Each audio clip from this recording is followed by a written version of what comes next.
Hi guys, this is Crickbox. Welcome back to our channel. So today we're discussing the 5-time world champions, Australia, the beasts of the World Cup, right? So, all right guys, Sid, why don't you start with what do you think is the strength of the Australian team?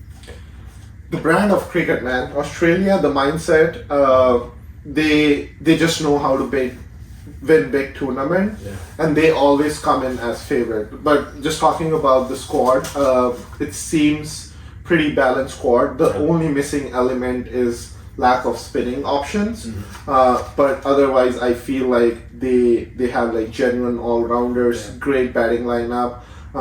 For me, their middle order, Maxwell, is gonna be important because with Zampa he needs to complement spin. But overall, like they are in my top 4. Yeah. I'm gonna call out in English and ask him the strengths of an Australian team. Will that be high? It's tough. It's tough. I think they just, as you say, they're always favourites. Even if they're in good form, bad form. I think they lost 5 in a row, like just before the tournament. But like that doesn't seem to affect the fact that everybody will have them in the top 4. I think like middle order is really dangerous. They've got top order strength as well. Like Labuschagne started to play really well this summer. Steve Smith can always score runs. Mitchell Marsh as well. Like we saw in the Ashes, he hit like 120, 100 strike rate, like a run a ball 120, and that was in the Ashes. So a really strong team. You'd be foolish to write them off, I think. You don't miss out calling on Australia losing, do you? No. Even in No, obviously. That was quite nice. I was being nice. That was very nice. That's great. Is there any Yorkshire connection in Australia? Oh, I don't think they'd be welcome, to be honest. I actually can't think of any. I just cannot think of any. I'll Google it. I'll get back to you. So Kush. Well, in my opinion, Australia, it's just that, they are fearless. Yeah. They don't fear anyone. And, on any given day, they are the ones who know how to win big games. Yeah. And I guess, everybody has started learning from them. But in a way, I will just, Australia are fast learners too. Mm-hmm. So, they have followed England as well.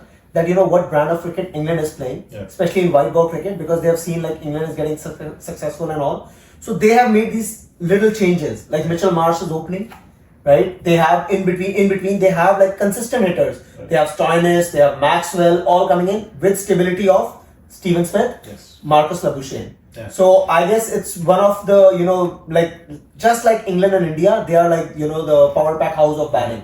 Mm-hmm. So I like their way of playing, and they also bat deep.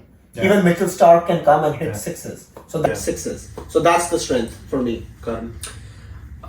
The strength of Australian team, like it's very obvious things to say, but I think the strength of this team is like every team has certain players who have very good mentality and they can change the game. But I feel Australians, when it comes to sports and especially cricket in this case, any player on their given day with their mentalities these guys have when they're growing up and getting into the team can change the game. Yeah. So I think the biggest strength of these guys is their mentality when they actually play this sport, especially in the World Cups we have seen. I don't think their hunger to win more trophies has gone down. So that's the biggest strength I feel they have is the mentality.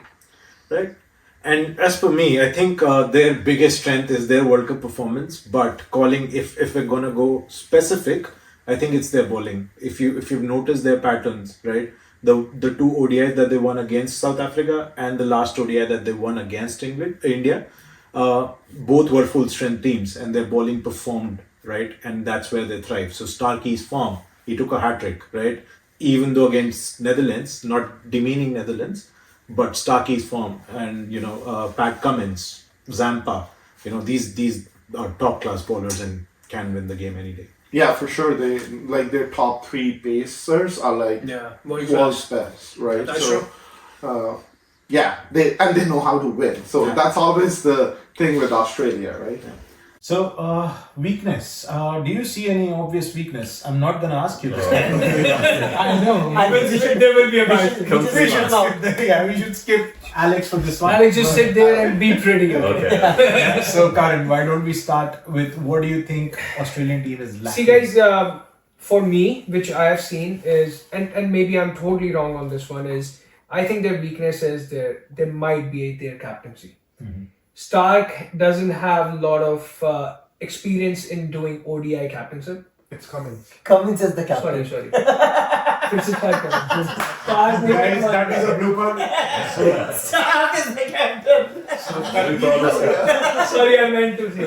I'm about to say, it's Stark captain.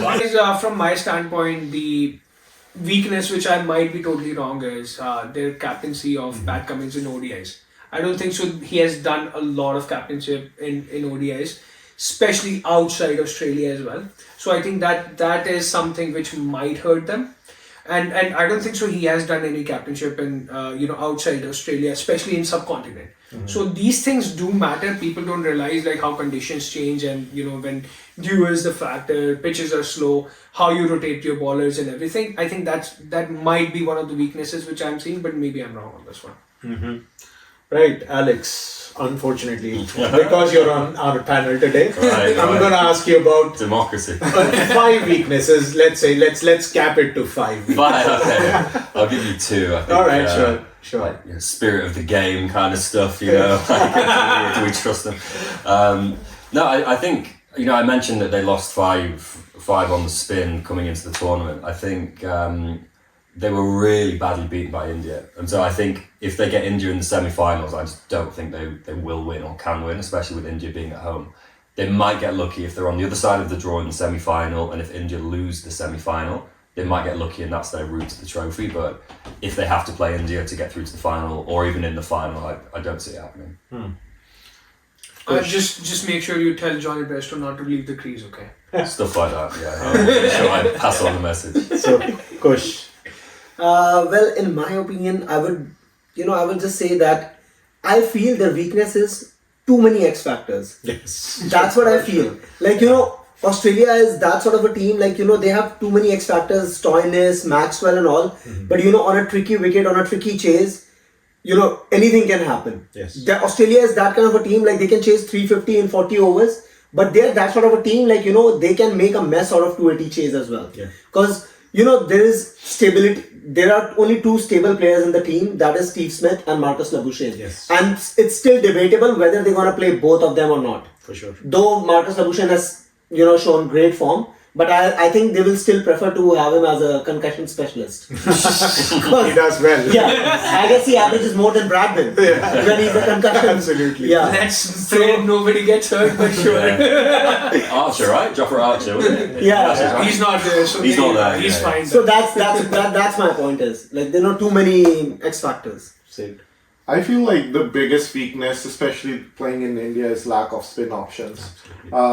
Besides Zampa, yes, like I said, Maxwell is the second spinning option, which is again a part-timer. So I feel like they will get the heat of not having a second quality spinner.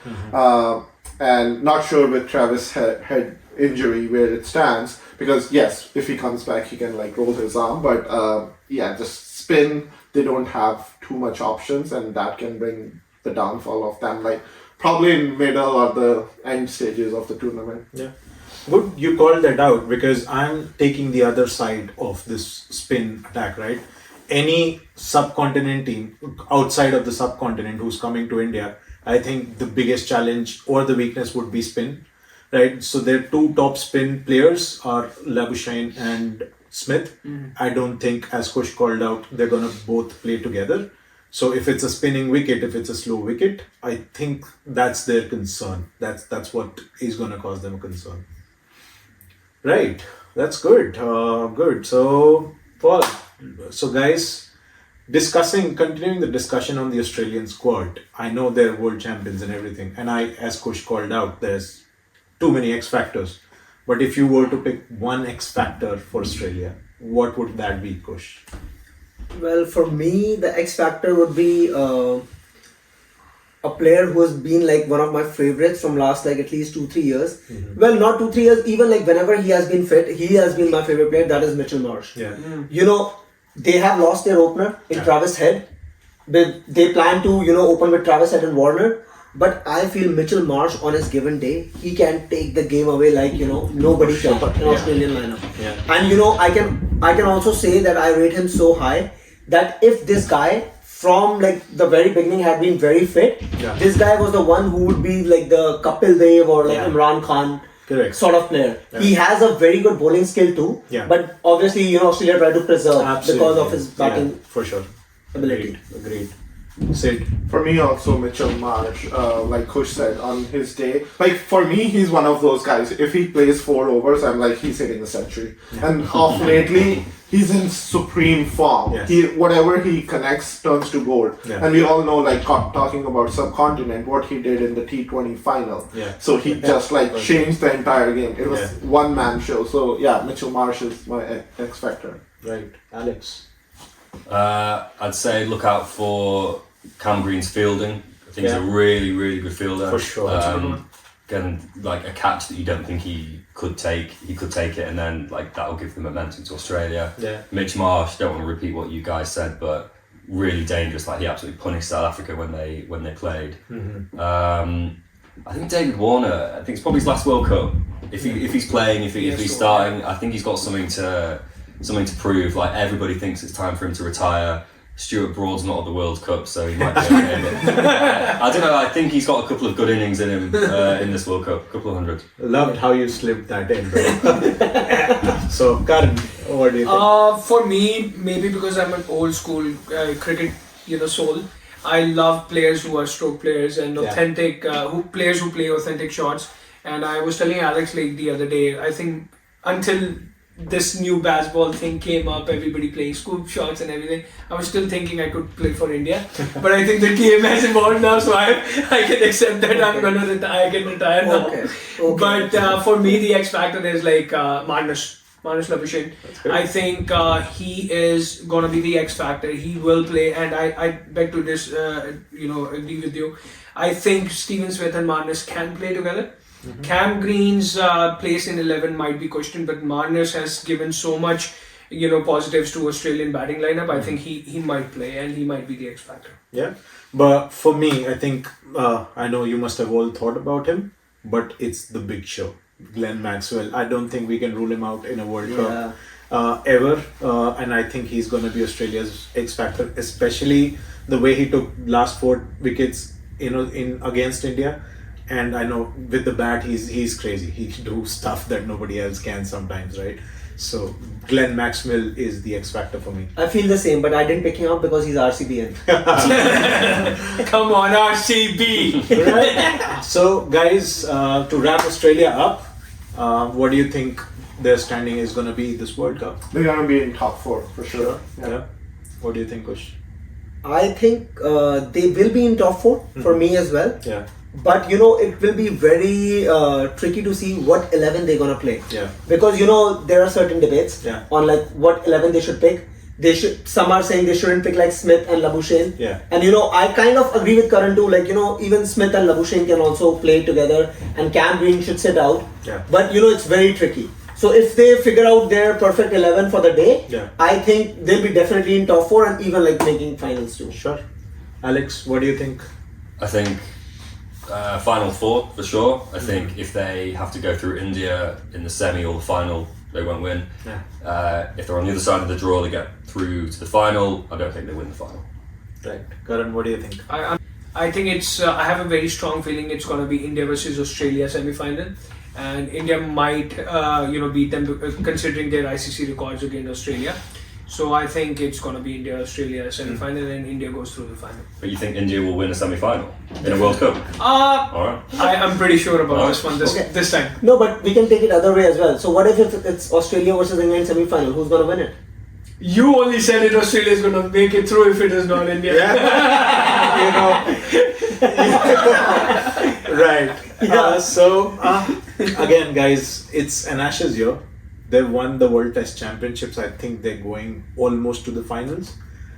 Somehow I feel they might go all the way to this time around. It's been 8 years since they've won a ODI World Cup, which is going to make them absolutely hungry. But they're definitely making it to the finals, I think. Awesome. Alright, with this we wrap it up Alright guys, with this we wrap up the Australia episode. Thank you for watching. Please do like, subscribe and share our channel, Crick Bucks. Thank you.